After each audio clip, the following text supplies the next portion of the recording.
Well, we're walking through these guidelines to understanding how to read apocalyptic literature. پس در این 10 دستورالعمل با هم ادامه میدیم برای درک بهتر ادبیات مکاشفه‌ای.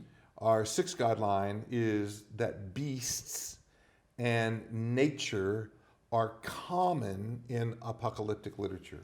در ادبیات مکاشفه‌ای نکته ششم این هست که در ادبیات مکاشفه‌ای دیوها و موجودات عجیب و غریب و طبیعت موضوعات مرسومی هستند در چنین سبک ادبی. It's actually quite common in the Old Testament prophets.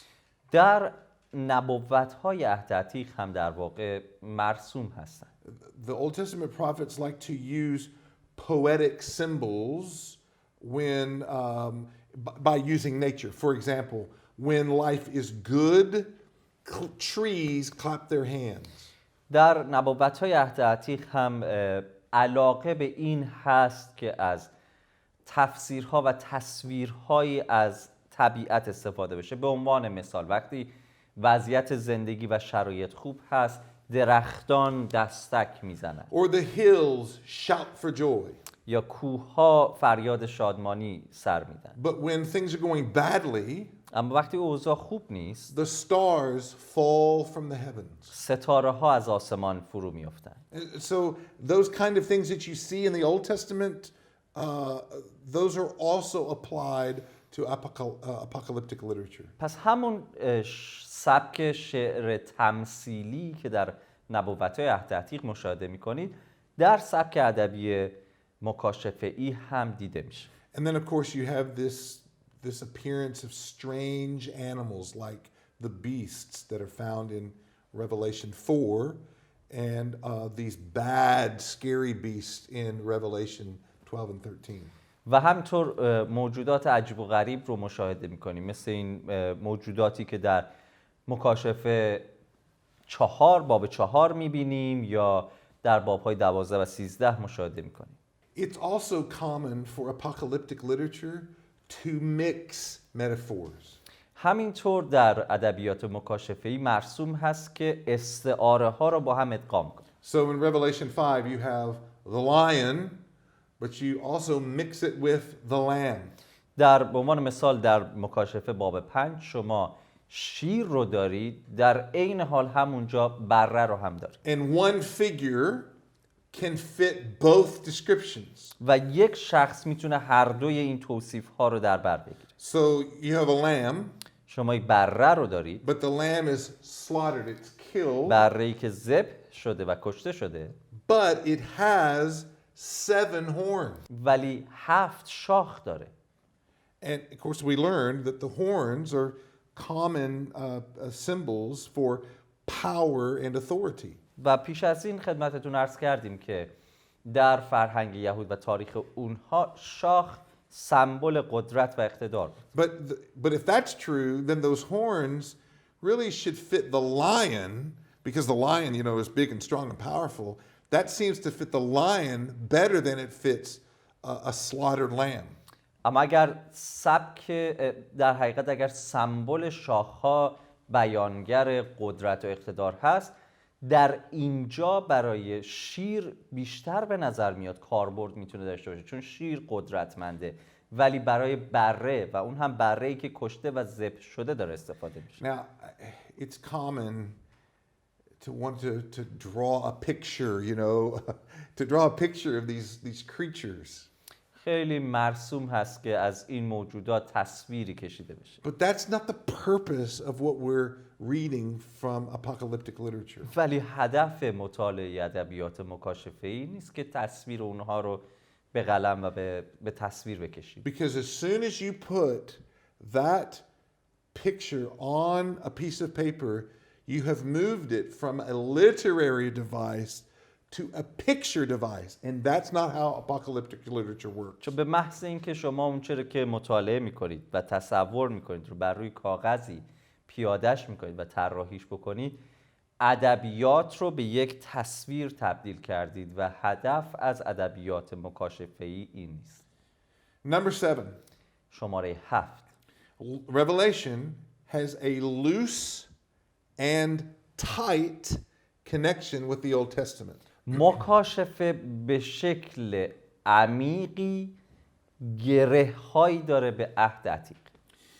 It's loose where it is directly quoting from the Old Testament. گاهی جاها کاملا قابل تشخیص وقتی از عهد عتیق مشخصا نقل قول میشه. So for example, برای مثال Revelation chapter 4 is the holy, holy, holy is the Lord, which is quoted by the creatures that are flying around the throne.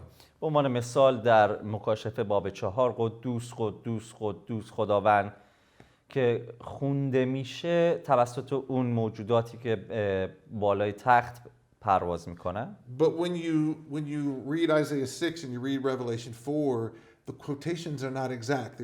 It's not a clean, tight connection. وقتی اشعیا باب 6 رو مطالعه میکنید و بعد مکاشفه باب 4 رو مطالعه میکنید در کنار هم مقایسهشون میکنید کاملا واضحا همون نقل قول رو مشاهده نمیکنید. It's not the same as like Romans or Matthew, which are making direct quotes to the Old Testament. مثل انجیل متی یا رومیان نیستش که کاملا بخشی یا آیاتی از عهد عتیق رو نقل قول میکنه. But Old Revelation, its images draw from the Old Testament more than any other.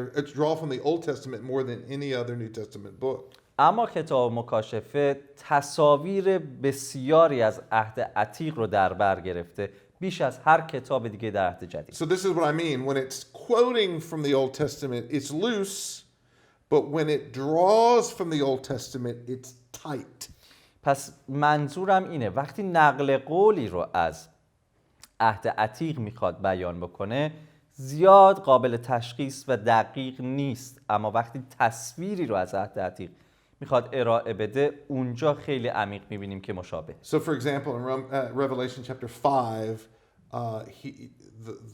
the figure is called the root of David, which is a very clear connection to the prophecies of Isaiah. به عنوان مثال در مکاشفه باب 5 ریشه داوود خب از نبوت اشعیا کاملا برگرفته میشه. Satan is the serpent. Well, that's a clear connection to Genesis chapter 3. اینکه شیطان به مار تشبیه میشه کاملا ارتباط داره به پیدایش. So again, it's a tight connection, but the quotations are, it's not the same as just quoting from the Old Testament. تصاویر پس میبینیم که کاملا گره خورده و شبیه هم هستن از عهد عتیق و کتاب مکاشفه، اما نقل قول ها به اون وضوح دیده نمیشه. Daniel and Zechariah and Ezekiel are the most common connections because Daniel, Ezekiel, and Zechariah are apocalyptic literature. So there's not a surprise that they're so well connected. در کتاب مکاشفه بیشترین نقل قول و تصویرها از کتاب‌های دانیال، حزقیال و زکریا انجام شده، برگرفته شده. چرا؟ چون هر سه این کتاب‌ها متون مکاشفه‌ای و سبک ادبی مکاشفه‌ای رو در خودشون دارن. So here's the rule. پس قانون اینه. The better you know your Old Testament, the more revelation will make sense. هرچه بهتر و بیشتر عهد عتیق رو بدونید، مکاشفه بیشتر و بهتر برای شما معنا پیدا خواهد کرد. Number 8. شماره 8. Unlike other apocalyptic literature, برخلاف دیگر متون مکاشفه‌ای، Revelation is unique because it's in the form of a letter. مکاشفه خاص هست چون که در قالب یک نامه بیان شده یا ارائه شده. So you've got the form of the letter in chapter 1 and in chapter 2, in chapter 3, in chapter 22, but then the rest of it is apocalyptic, normal apocalyptic literature. در باب 1، 2 و 3 و همینطور باب 22 ما می‌بینیم قالب نگارش یک نامه هست، ولی مابقی کتاب شکل طبیعی ادبیات مکاشفه است. Number 9. شماره 9. Revelation or apocalyptic literature will introduce a symbol in one part of the story that is interpreted later in another part of the story. مکاشفه یا ادبیات مکاشفه یک سمبل رو در بخشی از روایت و داستان معرفی میکنه که این سمبل در جای دیگه در ادامه در بخش دیگری از داستان بیشتر توصیف میشه و تعریف میشه. So, for example, John sees Jesus in the middle of the lampstands in chapter 1. به عنوان مثال یوحنا در باب 1 عیسی مسیح رو در بین چراغدان‌ها مشاهده میکنه. But that information becomes important in chapters 2 and 3, where he's going to use that symbol in order to explain in more detail things that are happening in later chapters. اما این سمبل در باب‌های 2 و 3 بیشتر مورد اهمیت هست، چرا که اونجا از این سمبل استفاده میشه تا آنچه رو که مد نظر داره به 7 کلیسا گفته بشه ارائه کنه. This is true for the beasts that are introduced in chapter 12 and 13, but are explained in more detail in chapter 17. همینطور برای این دیوها و این موجودات که در باب‌های 12 و 13 مشاهده می‌کنیم، اونجا معرفی میشن به نوعی، ولی توصیف اونها در باب 17 بیشتر هست. Now remember what I said earlier. به یاد داشته باشید آنچه رو که پیش از این خدمتتون عرض کردم. Revelation mixes its metaphors. مکاشفه استعاره های خودش رو ادغام میکنه. John might use a metaphor in one place and then use it differently in another place. شاید یوحنا در جای از یک استعاره به نوعی استفاده میکنه که اون استعاره رو در جای دیگه تغییر میده و به شکل دیگری استفاده So میکنه. when it comes to symbols, don't hold too tightly to your interpretation because there's some flexibility with John. پس وقتی که به سمبل ها میرسید زیاد روی اون تفسیر شخصی خودتون پافشاری نکنید، چون خود یوحنا نسبت به این سمبل ها و استعاره ها خیلی انعطاف پذیرتر عمل میکنه. Number 10. و شماره 10. Apocalyptic literature is used to describe divine realities because normal speech is not enough. ادبیات مکاشفه‌ای در تلاش هستش که حقایق الهی رو توصیف بکنه، چرا که گفتگوهای عادی و ادبیات عادی قادر نیست که کلیت کلام رو که نیاز هست بیان بشه توصیف بکنه. How do you explain electricity to somebody that has lived 1,000 years ago? چطور میتونید برای شخصی که هزاران سال پیش زندگی کرده الکتریسیته رو توصیف کنید؟ You know, the vocabulary that we have doesn't work 1,000 years ago. واژگانی که امروز ما داریم 1000 سال پیش عملی نیست، به کار نمیاد. All right, so how do you talk about the throne room of God? چطور میخواین راجع به تخت خدا صحبت کنیم؟ See, you and I are separated by our finite, by our temporary nature. ما به خاطر این ذات گذرا و موقتی خودمون جدا شد. So it's difficult for us to talk about eternal things when we live in the temporary. خیلی دشوار هست وقتی که من و شما هر آنچه رو که تجربه میکنیم گذراست و روزی به پایان میرسه بخوایم راجع به چیزی ابدی و بی انتها نامتناهی صحبت کنیم. But we also have sinful natures, not just temporary natures, but sinful natures. ما نه تنها از ذاتی موقت برخورداریم گذرا، بلکه ذاتی گناه آلود. So that our spiritual and intellectual senses are deadened. پس وضعیت روحانی ما و اون به زبانی شاخک‌های اندیشه ما یه جورایی مرده، پژمرده و شکسته است. We can't process his glory. ما نمیتونیم جلال او رو هضم بکنیم، توصیفش بکنیم. We are too far removed from God.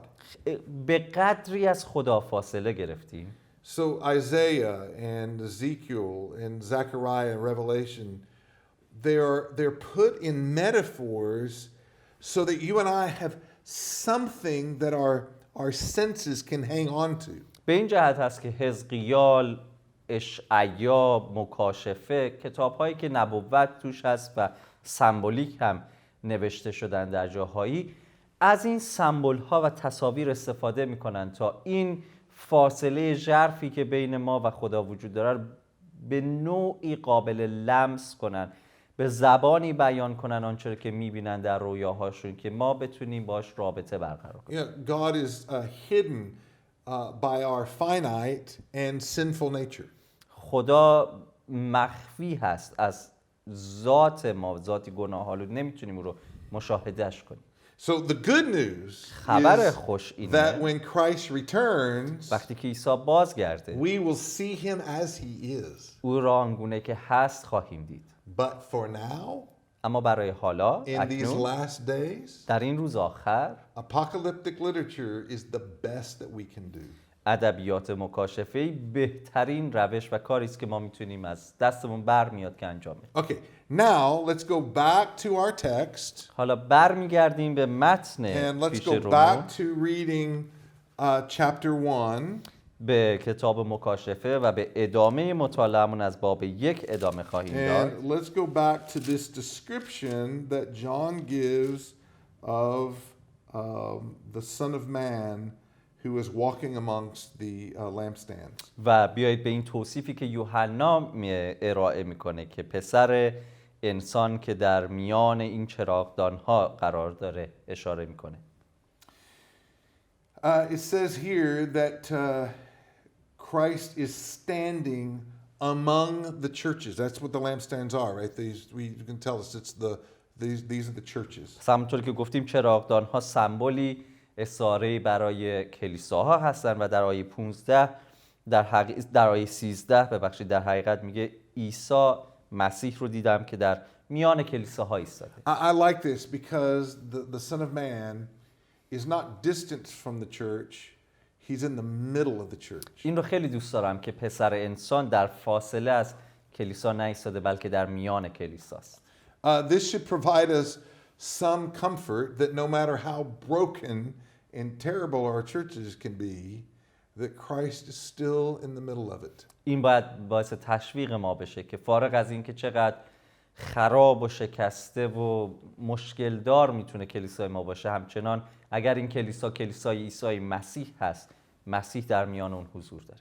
We look back in verse 14 where it describes the hairs of his head were white like white wool, like snow. با آیه 14 نگاه میکنیم که موی او و سر و روی او رو توصیف کنه. سر و مویش چون پشم سفید بود. In American culture, I think this is different in Iranian culture, I'm not sure.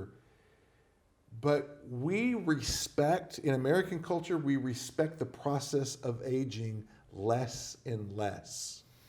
نمیدونم، فکر میکنم که در فرهنگ آمریکایی و فرهنگ ایرانی متفاوت باشه، اما در فرهنگ آمریکایی ما این روند پیر شدن رو داریم یواش یواش کمتر و کمتر بهش حرمت میدیم. So in my culture, در فرهنگ من a person is admired if he or she can keep looking young. یک شخص فارغ از اینکه مرد یا زن هست بیشتر مورد پذیرش و توجه قرار میگیره اگر ظاهرش جوون به نظر Some of میرسه. this is the effects of social media. برخیش البته تاثیر شبکه‌های اجتماعیه. And so we don't value the dignity of age. بنابراین امروزه ما زیاد به اون حقیقت، به اون موضوع پیر شدن وقت نمیدیم، اون رو خیلی محترم نمیشماریم. But the Bible sees it another way. اما کتاب مقدس اون رو جور دیگری میبینه. Proverbs 16:31. امثال 16:31 اینطور میگه. A white head is a crown of glory. موی سفید تاج جلاله. So much is that important that in the law God made a commandment. انقدر مهمه که در شریعت خداوند چنین فرمانی میده. You will rise up before the white head and honor the face of an old man. در مقابل موی سفید میستید، برخیزید و روی مرد پیر رو ببوسید. And you shall fear your God, I am the Lord. و باید از خدای خودتون بترسید، من خداوند هستم. It's found in Leviticus 19:32. در لاویان باب 19 آیه 32 میتونید این رو One of ببینید. the reasons we don't want to grow old is because we connect age with powers that get lower. یکی از دلایلی که زیاد دوست نداریم سال خورده بشیم یا حداقل به چشم بیایم این هستش که پیر شدن و سال خورده شدن رو با از دست دادن قدرت و توانایی مرتبط می‌بینیم. I mean, we value the idea of seeing clearly and thinking clearly and moving about without, pain in their joints. گاهی وقتا ما این دیدن به وضوح رو، راحت فکر کردن رو، این طرف اون طرف پریدن بدون اینکه تمام وجود درد بگیره رو انقدر بهش ارزش میدیم که پیر شدن برای ما بی ارزش میشه. The problem is that we connect aging to a sinful world. مشکل اینجاست که ما حقیقت سال خورده شدن رو به این جهان گناه آلود ربط میدیم، گره میدیم. And so we age, when we age, we have these kind of bad things happen to us because that's the nature of the sinful world. و وقتی که ما پیر میشیم اتفاقات بدی برای ما میفته چون که این طبیعت این جهان گناه آلود است. But Jesus is not like that. اما عیسی اینطور نیست. He is like the Ancient of Days with all the wisdom of eternity. و همچون قدیم الایام هست که تمام حکمت جهان رو در بعد ازلی و ابدی از آن خودش داره. He's got all the maturity and the steadiness, stability of someone who has grown old. تمام اون حکمت، اقتدار، ثبات شخصی که پیر شده رو در اختیار داره. But he is not weak. اما ضعیف He نیست. doesn't get tired. خسته نمیشه. And he doesn't stumble in his steps. وقتی هم قدم برمیداره پاهاش نمیلغزه. So it's a little different than me. Because when I get old, یه this is what مقدار happens با to من me. متفاوته چون من همینطور که دارم پیر میشم میبینم این اتفاقا بیشتر داره برام رخ میده. Okay, so picture this with the next thing that John sees at the end of verse 14. پس این تصویر رو با آنچه که یوحنا در انتهای آیه 14 میگه His eyes are مرتبط like a کنید. flame of fire. چشمانش چون آتش مشتعل بود. His eyes they never fade. They never draw close where he can't see things clearly. چشماش هرگز ضعیف نمیشه یا به قول خودمون سوی چشمش کم نمیشه. Jesus' eyes have sharp clarity. چشمان عیسی به وضوح میبینه. They never miss anything. هرگز چیز رو از دست They نمیده. never get tired. خسته نمیشه. Jesus' eyes are like flaming fire. چشمان عیسی همچون آتش مشتعل هست. So what we see then is hair as white as snow. چیزی که میبینیم اینه که موهاش مثل برف سفید. And eyes like fire. چشمانی چون آتش. He has the wisdom and the maturity like the Ancient of Days. حکمتی رو داره مانند قدیم الایام. Together در کنار هم. with the energy and the strength and the enthusiasm of young people. در کنار انرژی، قدرت و انگیزه های افراد جوان. And when we return, we're going to continue to listen to John as he describes this Son of Man. و زمانی که برگردیم در جلسه بعد به ادامه توصیف یوحنا از پسر انسان ادامه خواهیم.